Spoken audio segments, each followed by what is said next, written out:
O surgimento dos Rothschilds. Esta é Frankfurt, Alemanha, 50 anos após o Banco da Inglaterra abrir suas portas. Um ourives chamado Ashmel Moser Bauer, ele abriu uma loja de moeda, um escritório, em 1743. E sobre a porta ele instalou uma placa escrita com uma águia romana e um escudo vermelho. O estabelecimento tornou-se conhecido como a firma Rothschild, ou na Alemanha, Rothschild. Quando seu filho, Ismael Meyer, herdou o negócio, decidiu mudar o nome para Rothschild. Meyer logo aprendeu que emprestar dinheiro para governos e reis era mais lucrativo que emprestar dinheiro para pessoas e particulares. Não apenas eram taxas mais gordas, mas eram assegurados pelos impostos das pessoas. Meyer Rothschild teve 5 filhos. Ele treinou todos eles nos dons da criação de dinheiro, então os enviou para as principais capitais da Europa, para abrir filiais de escritórios dos negócios bancários da família. Seu primeiro filho, Ashmel, ficou em Frankfurt para cuidar do banco da cidade natal. Seu segundo filho, Salomão, foi mandado para Viena. Seu terceiro filho, Nathan, era nitidamente o mais inteligente. Ele foi mandado para Londres com 20 anos de idade em 1798, 100 anos depois da fundação do Banco da Inglaterra. Seu quarto filho, Cal, foi para Nápoles. Seu quinto filho, Jacó, foi para Paris. Em 1785, Meyer Ashmel levou toda a sua família para uma casa maior. Uma habitação com 5 andares que compartilhou com a família Schiff. Esta casa era conhecida como a Casa Green Schiff. Os Rothschild e os Schiff iriam desempenhar um papel central no resto da história financeira da Europa e posteriormente nos Estados Unidos. Os Rothschilds romperam um relacionamento com a realeza europeia aqui em Wismar, o palácio do homem mais rico da Alemanha, de fato, o mais rico monarca em toda a Europa, o príncipe William Hesse-Kassel.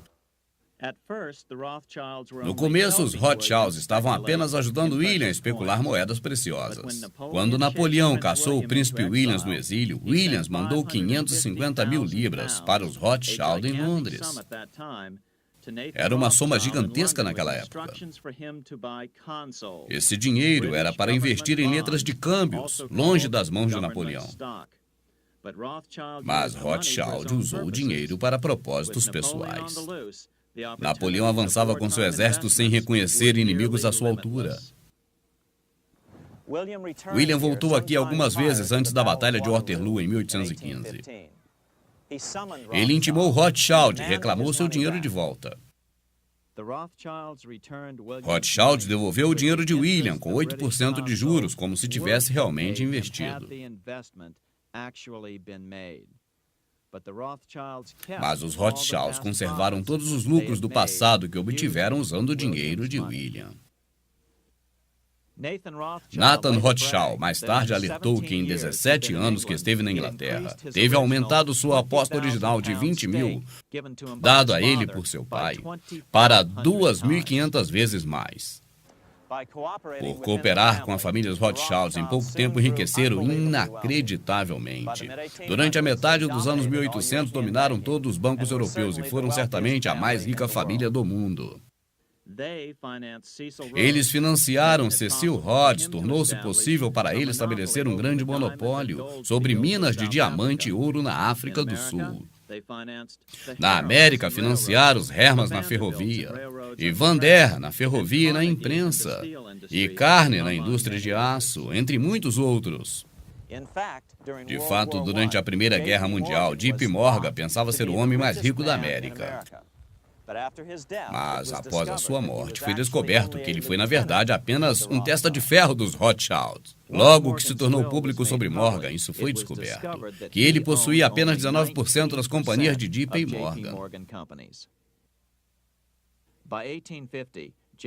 Durante 1850, James Rothschild, o herdeiro do braço francês da família, era dono de uma fortuna de 600 milhões de francos franceses, 150 milhões a mais do que a fortuna de todos os banqueiros da sua época reunidos. Ele construiu esta mansão chamada Ferreres, 19 milhas a nordeste de Paris. William I, ao vê-la, exclamou: "Reis não têm dinheiro para isso. Só podia pertencer a um Rothschild." Outro comentarista francês do século XIX declarou o seguinte: "Se existe alguém poderoso na Europa, este é Rothschild. Estava evidenciada a sua posição predominante."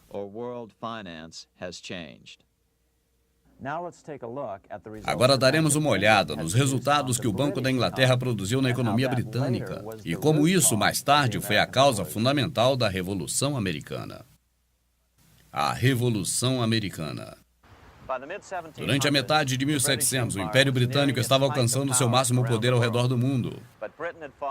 Britânicos lutavam 4 guerras na Europa desde a criação do seu Banco Central de Propriedade Privada, o Banco da Inglaterra. O custo foi alto. Para financiar estas guerras, o parlamento britânico emprestou pesadamente aos bancos. Durante a metade dos anos 1700, a dívida britânica era de 140 milhões de libras, uma incrível soma para aqueles dias. Consequentemente, o governo britânico empreendeu um programa de tentar elevar os lucros das suas colônias americanas. Isso para pagar juros aos bancos. Mas na América foi uma história diferente. O flagelo de um banco central de propriedade privada ainda não tinha sido atingido. Este é um salão independente na Filadélfia, onde a Declaração de Independência, a Constituição, foi assinada. Na metade de 1700, a América pré-revolucionária ainda era relativamente pobre. Havia uma grave carência de moedas, metais preciosos para comercializar mercadorias. Assim, os colonizadores foram forçados a experimentar imprimir um próprio papel moeda caseiro. Alguns desses experimentos foram bem-sucedidos. Franklin foi um defensor das colônias para imprimir seu próprio papel moeda. Em 1757, Franklin foi enviado para Londres. Ele terminou permanecendo pelos próximos 18 anos, aproximadamente até o início da Revolução Americana.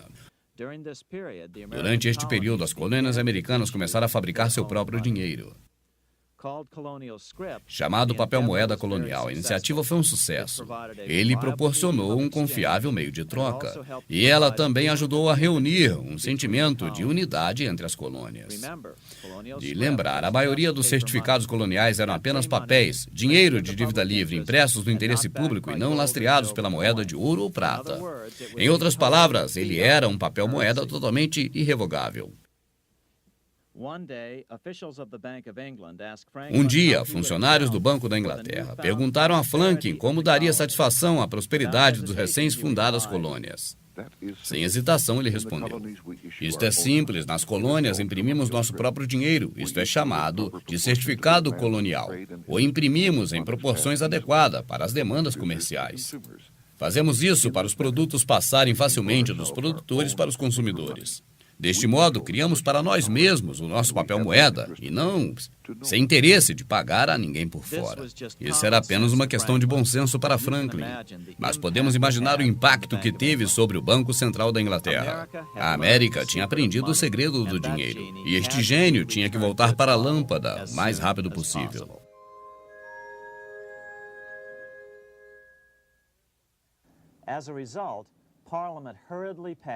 Por isso, o parlamento rapidamente aprovou o Ato Monetário de 1764. Ele proibiu colônias oficiais de imprimir seu próprio dinheiro e as ordenou para pagar todos os futuros impostos em moedas de ouro e prata.